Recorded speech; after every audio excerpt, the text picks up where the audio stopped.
الرحيم. الحمد لله رب العالمين، والصلاة والسلام على أشرف المرسلين سيد محمد بن عبد الله عليه أفضل الصلوات والتسليم. هذا ما قاله السيد عبد الإله بن كيران رئيس الحكومة السابق حول أحداث سبسة التي وقعت هذه الأيام. لنشاهد.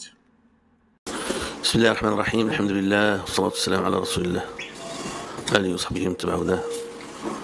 معشر الإخوة الكرام، سواء الحاضرين معنا والمتابعين لنا عن بعد، السلام عليكم ورحمة الله تعالى وبركاته.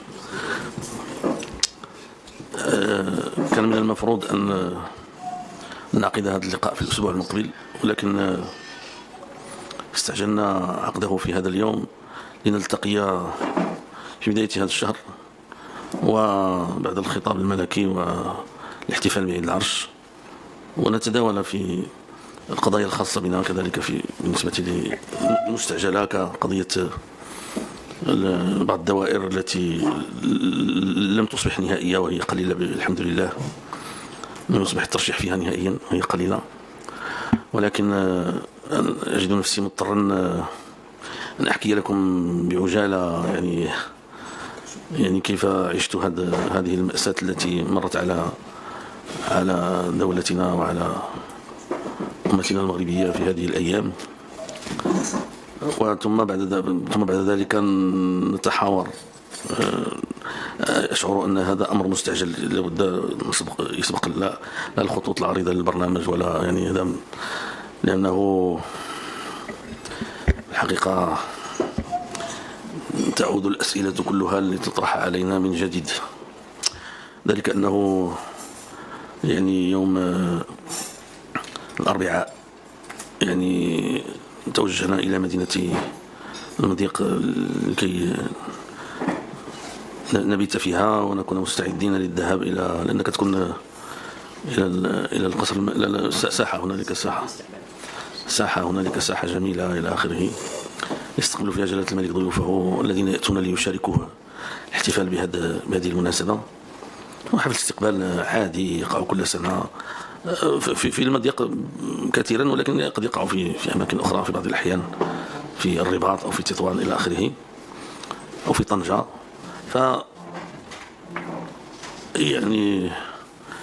الغد لما خرجنا من مكان الإقامة توجهنا إلى مكان الاستقبال. رأيت ما رغم أنكم قد رأيتم بدون شك في وسائل التواصل الاجتماعي وربما بعض القنوات الأجنبية. بالمناسبة الإعلام المغربي الرسمي لحد الآن لم تكلمش عن الأحداث، بدأت يتكلم دابا على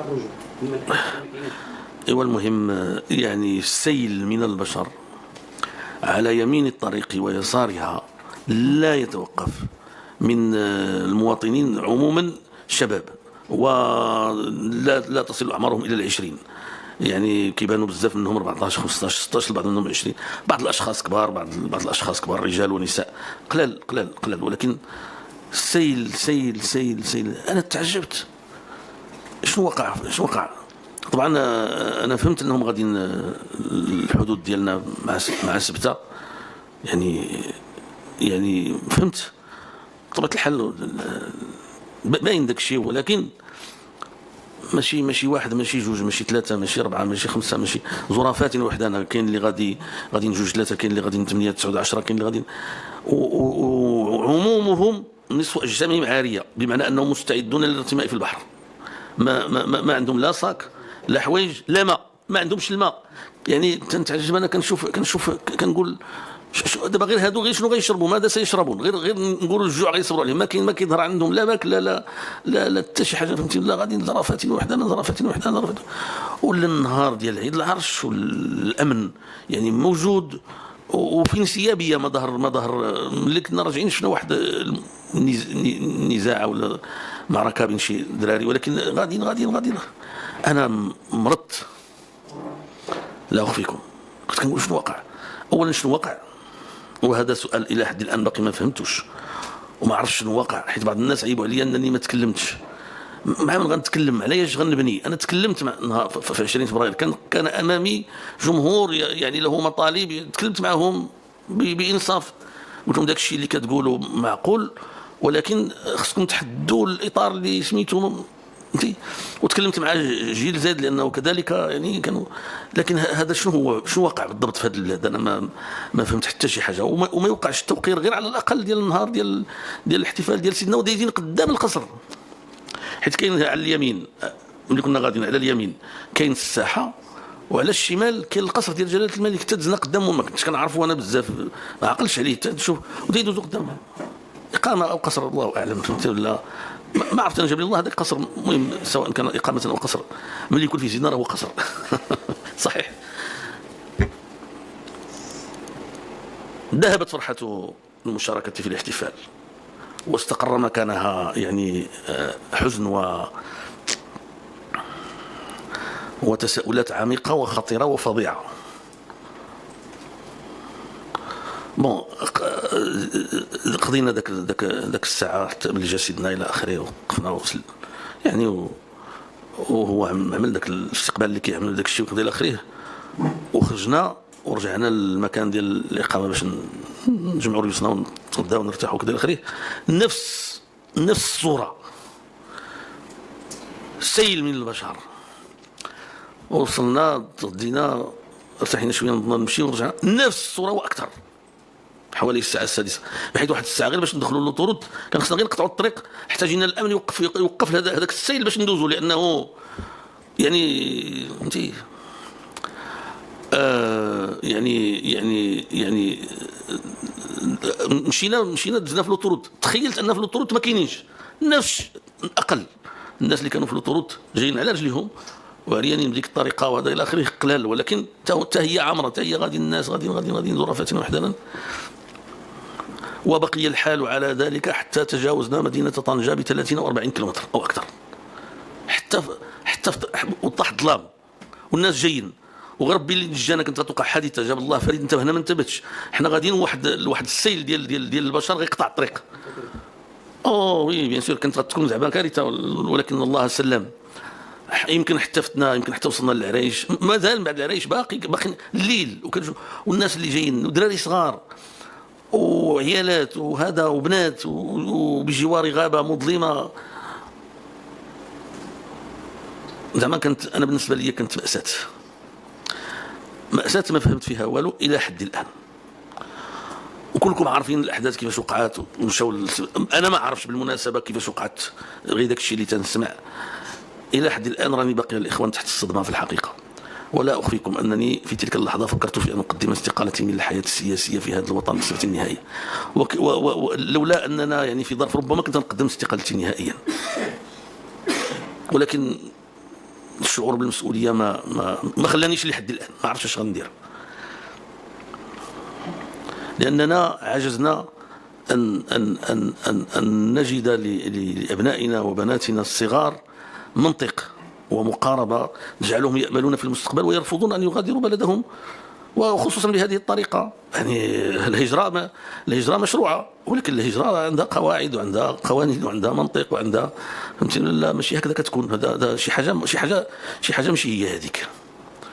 ومن هذاك النهار وانا كنفكر وتنسمع وتنسول.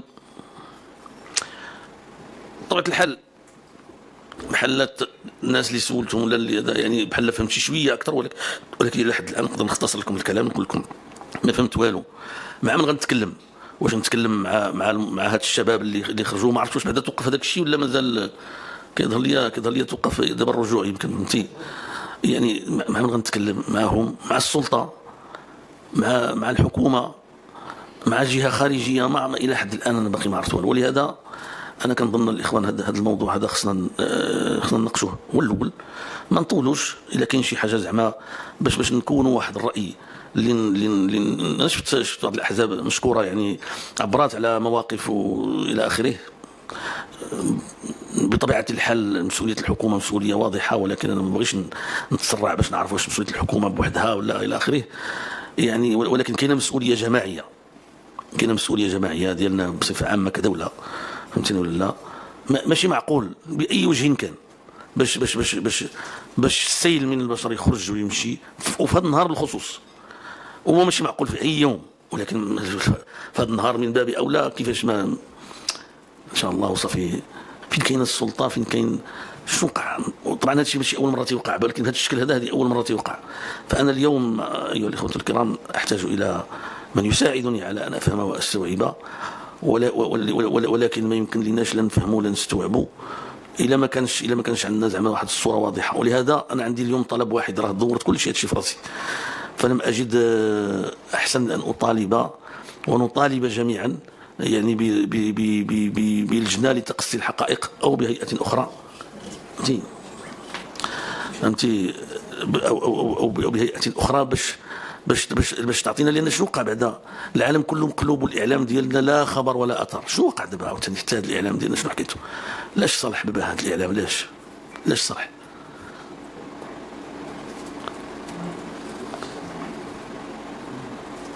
واش تا هو تصاب بالصدمه بحالي؟ واش شنو وقع؟ ما عرفتش. دابا الاخوان، دابا شوف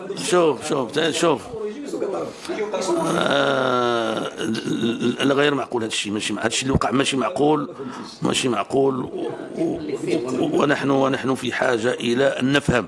انا اطالب باعتباري مواطنا ورئيسا وامين عاما لحزب العداله والتنميه ورئيسا للحكومه سابقا، اطالب بان يعني باوامر ملكيه ان تنشا لجنه للتقصي فيما وقع. طبعا هذا الشيء ماشي اول مره وقع، ولكن ما كانش بهذه الخطوره. والان بطبيعه الحال ما نهضروش على العلاقات ديالنا مع اسبانيا اللي دخلت دابا المرحله الرماديه، حتى واحد ما عرف شنو غادي تكون النتيجه ديالها، فهمتيني ولا لا؟ لانهم اعتبروا ان هذا هجوم على سيادتهم، وهي اسبانيا علاقتنا معها مزيانه والى اخره. هذه الحقيقه، هي هذه. ما عرفت انا. المهم عندي خصنا دابا بسرعه، نحن في حاجه الى ان نسال والى ان نجاب، والا زعما يعني كل شيء غادي يتخرق. انا شخصيا بعدا كامين عام ديال حزب العداله والتنميه راني ما فاهم والو. ارجوكم واتوسل اليكم يعني ان احنا ماشي بغينا فتنه لبلادنا ولا بغينا، معاذ الله، بالعكس احنا هيتنا كلها هي ومنهجنا وتصورنا وطريقتنا اننا، وحتى ملي كتوقع شي حاجه وكتجي غير فينا بحال القضيه ديال المسيره ديال ولد زروال، ولا وقعت اشياء ما مفهوماش الى حد الان، ما مفهوماش في تاريخ المغرب الحديث، ما مفهوماش. وديك الحمله اللي كانت دارت على الحليب وعلى لا بعض الشركات وشي حاجه بحال هذا الشيء وقعت في 2021 والى اخره. يعني كاينه احداث ما مفهومش شكون موراها، ما مفهومش شنو المقصود منها، فهمتيني ولا لا؟ بحال بغيتي تقول كمدناها وسكتنا. لكن هذه المره هذه ملي وصل هذا الشيء حتى لعدم توقير، حتى الحفل، كان داك الشيء مؤسف اننا احنا داخلين. راه الاخوان خصكم تفهموني مزيان اش كنقول لكم. الطريق اللي احنا قابطين باش نمشيو للاستقبال هي الطريق اللي عامره بالناس، زرافه وحدنا. لا دابا انا كنقول لك انت نفس الطريق يعني. فهذا هو. واذا اتضح لنا الامر سوف ولكن في انتظار ذلك انا متاسف جدا لهذا الذي وقع، لأن هذا الشيء هذا ما خصوش يوقع. كان من كان وراءه، يكون داخلي يكون خارجي يكون يعني، كان من كان وقع. احنا المملكة الشريفة كنتسماو، والحمد لله عندنا أنظمة ديال الأمن وعندنا أجهزة وعندنا ما كنتكلمش غير على الأمن، كنتكلم على كل شيء من الدافع ديال هذا الشيء الأول إلى ما وقع. وبالمناسبة يعني الى حد الان راه ما معروفش، لانه حتى الناس اللي مشاو، فهمتيني ولا لا، اللي مشاو لتمايا وتلاحوا في البحر ومات المساكين يعني رحمهم الله وعزاؤنا لاسرهم بطبيعه الحال، ما معروفش العدد ديالهم. دابا هذه الارواح هذه على من يقع وزرها. اي صحيح. دابا هذا يعني اشياء هذه مؤلمه، يعني المنطق يقتضي انه روح وحده الى زهقت يكون عليها يعني بحث، يكون هذا الى اخره. فكيف بهذه الارواح كلها؟